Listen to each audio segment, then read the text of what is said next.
What is up, everybody? It is Real Spell Perspective here. Please like and subscribe. Today is November 16th, 2023, and today we're going to be taking a look at the gubernatorial races of 2024, now that 2023 is out of the way, and go ahead and predict the races for next year's cycle that coincide with the presidential elections. So, coming into it, without these states, the Republicans do have 19 seats, and the Democrats 20.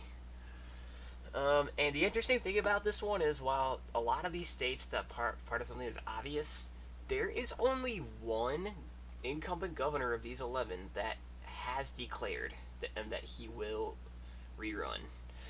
There 7 of these 11 races, the incumbent governor is either retiring or term limited, and then there's 3 where the incumbent has not yet made their decision. So there are going to be a lot of new names and open races coming into this 2024 governor cycle. So that does make it interesting, at least as far as that goes. So we'll start out by characterizing the only state that does have an incumbent rerunning so far, and that is Utah, with the incumbent governor Spencer Cox rerunning for a second term. He has maintained popularity there. He hasn't done anything wrong. He won big in 2020, despite how blue of a year 2020 was. Utah is a deep red state, and there is no doubt that he should be good to win re-election there in Utah. Another state that I'll call safe for the Republicans is North Dakota. Doug Burgum, their incumbent governor, has not formally declared that he is going to rerun. This would be his 3rd term. North Dakota recently passed a constitutional amendment that limits governors to 2 terms, but because of a grandfather clause, Burgum can run for a 3rd one. He initially announced that he would not pursue a governor re-election bid, and is instead running for president on this 2024 Republican ballot, though he has also stated that he would rerun for governor if he does not become the 2024 presidential nominee, and right now he's not even close to that. He got excluded from the most recent Republican debate because he was not polling very high at all, so in all likelihood he will pull back from the presidential race and rerun for a 3rd term to be North Dakota's governor. Another safe Republican state for now is Vermont, with Phil Scott. He has not really hinted whether or not he will rerun or not. Of course, Vermont, along with New Hampshire, are the only 2 states in the country that have 2-year terms for governors instead of 4 years. And Phil Scott, despite how blue of a state Vermont is, he is a liberal Republican who has appealed to the bipartisanship of the state very much so. As recently as 2022, he won the state by 47 points. When you win by 47 points, you are a popular governor. It does not matter how your state leans on a partisan basis. So, and before that, 41, 15, and his first term was 8, and he's only grown in popularity since then. So, if he does run, yes, he'll absolutely win again. If not, that probably is going to flip. I'll have more on New Hampshire later, but this would be 8 years for Phil Scott, as it is for neighboring Governor Chris Sununu. So Scott might decide to call it a career as the governor of Vermont, but he might not, so we'll see. If he does run, it's safe red. Then Indiana, the incumbent governor Eric Holcomb is term limited. However, Mike Braun, the incumbent United States Senator, is retiring from his seat to run for governor instead, and Braun is popular statewide. He's already won there statewide in 2018 in a actually competitive race against a popular Democrat at the time, Joe Donnelly.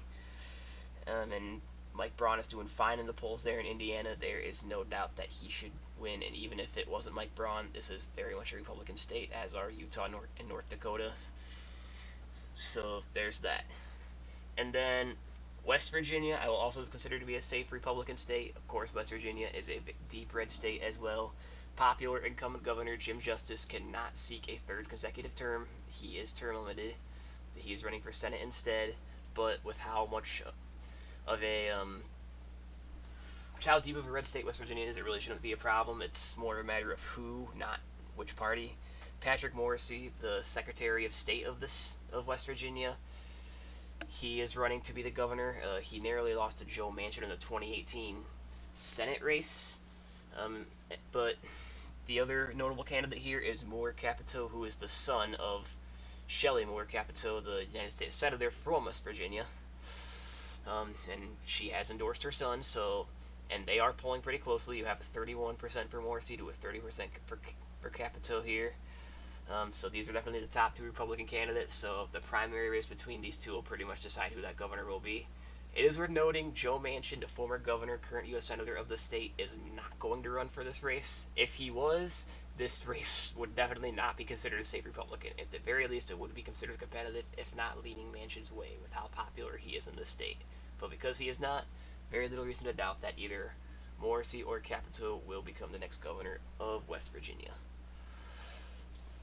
A safe Republican state, that would be Delaware, or safe Democrat state, would be Delaware there. Their incumbent governor is term limited, but the Republicans don't really have much going on in Delaware to challenge any Democrat in the state. It's Joe Biden's home state, very popular there. It's a very far left-leaning state, no doubt in my mind that the Democrat will win there. Then one more state that I will consider safe for either party is Montana. Greg Gianforte, the popular incumbent governor there of Montana, has not indicated whether or not he will rerun. Back in 2020, he did knock down the incumbent lieutenant governor in Cooney after, at that time, their previous governor was a popular Steve Bullock, who was a two-term governor who was term limited at that time. So the Democrats on that governor level did have popularity there back in 2020. Not anymore. Greg Gianforte is the popular one there, and even if Gianforte does not rerun, which I think he will, even if he does not, this is definitely a Republican-leaning state, very much so. So there's very little doubt in my mind that the Republicans will win that one. Next, we'll take a look at the state of Missouri. Their incumbent governor is term limited because he will have served more than a term and a half by the time this race comes around, and there is a competitive Republican primary here between you got the lieutenant governor, the secretary of state, and a state senator from Missouri. Ashcroft and Kehoe, I believe is how you say it, are battling it out right now. Their state senator, Eagle, hope I said that right, is kind of further behind. But on the Democratic side, they do seem to have a viable candidate in their minority leader of the House of Representatives in their state of Missouri. Crystal Quaid is her name, and she very much has the Democratic Party behind her. She's crushing it in the polls, and 40 different state legislators are supporting her. So, I mean, at the very least, the Democrats, and I mean, you look back, I'm all over the place here. On the Senate level, back in 2022, this state was a little bit of a lighter shade of red. So this state can get a little tighter than 15 points needed for a safe criteria. So it could become a more competitive race than we've thought.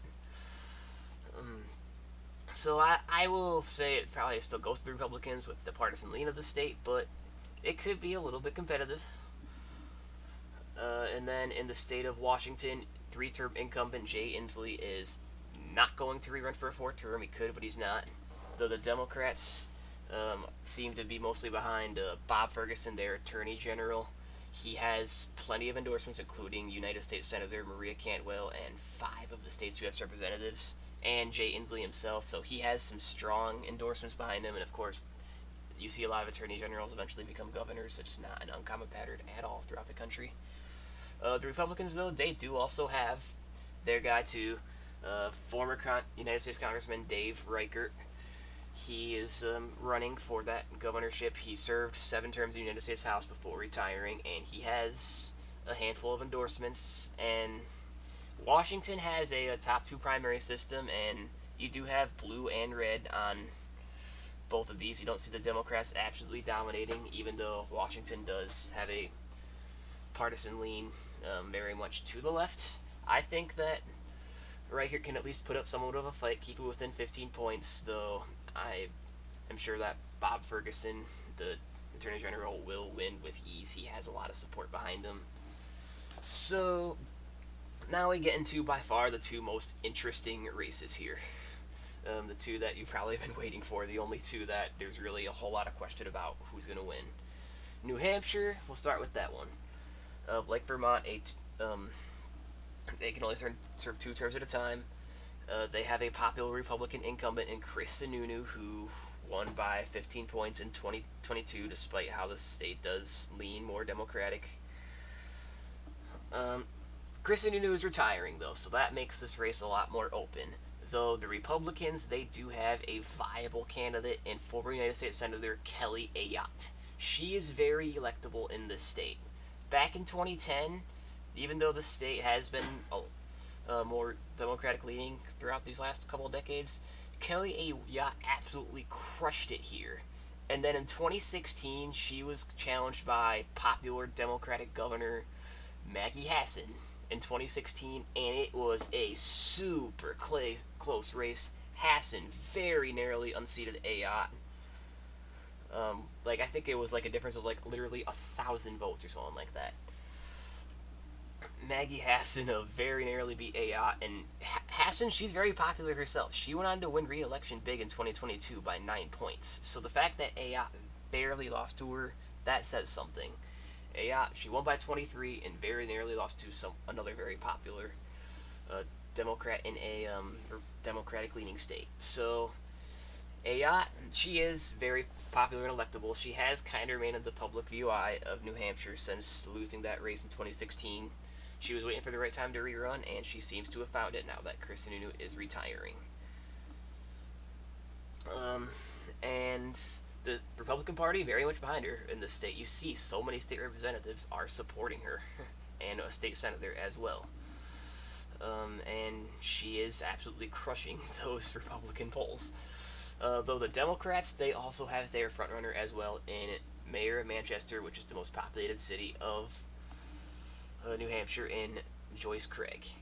And Joyce Craig has plenty of endorsements herself, so this is definitely a competitive race. That being said, Ayotte does defeat Craig and even another Democrat in each poll, so it's not by a whole lot. You got 3 points and 9 points, so we're definitely looking competitive here.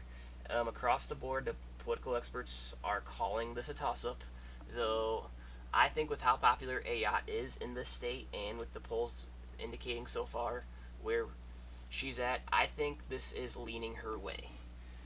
So that puts the Republicans up to 27 governorships, which is where they're at right now. So then we get into the final one in North Carolina.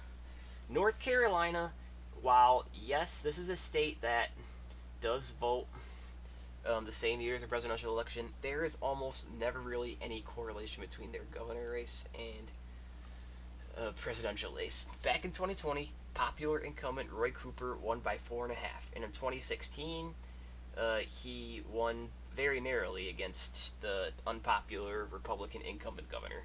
So you see, he won there both times at 16 and 20, while at the same time, you had Trump winning the state by 1.5, while Cooper won it by 4.5. The state was a difference of 6 points. 2016, you have Trump winning it by like 3.7, while Cooper won it by 0.3. It's a 4-point difference in both sides. They were for either side of the aisle. In 2012, you saw Romney win this by 2, while in 2008, Obama won it very nearly by 0.3. You look back to those years. In 2012, McCrory won this by 11 points, while Romney won it by 2. That's a difference of 9 points. In 2008, the Democrat Perdue won by 3.5. This was like where Obama very narrowly won.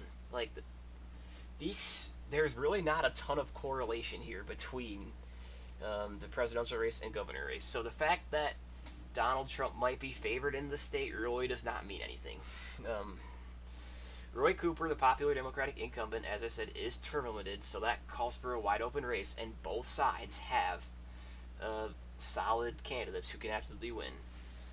On the Democrat side, Josh Stein, their Attorney General, is running for that governorship, and the Democratic Party of the state is very much behind him, including Roy Cooper himself. And then on the Republican side, Lieutenant Governor Mark Robinson is running for that Republican side, and he is very much their front runner. And Robinson has the endorsement of Trump, of Senator Ted Budd, and some state level legislators as well. So he's crushing those polls. And the general election, it's pretty close.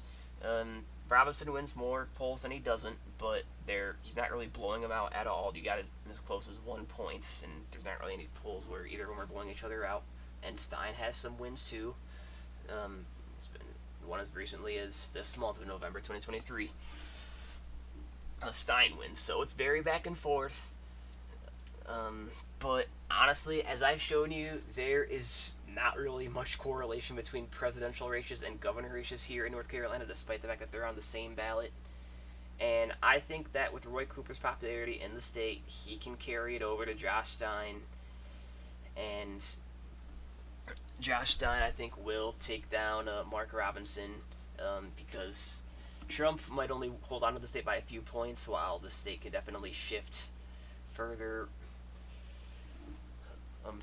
blue for the Democrats like it did for Roy Cooper twice. So I think that's where we stand. We're right back to where we started, 27 and 23. Ultimately, no governorships flip, but like I said, there's going to be a lot of new faces. The only potential same names we're going to have is, we know we have Spencer Cox, probably Doug Burgum, and then maybe Greg Gianforte or Phil Scott. All 7 of the other states are for sure to have a new face in 2024. Or after 24 elections are over, I should say. So it calls for some interesting races, I think. So thank you all very much for watching this. Please like and subscribe, comment down what you think. This is Rust Belt Perspective, signing out.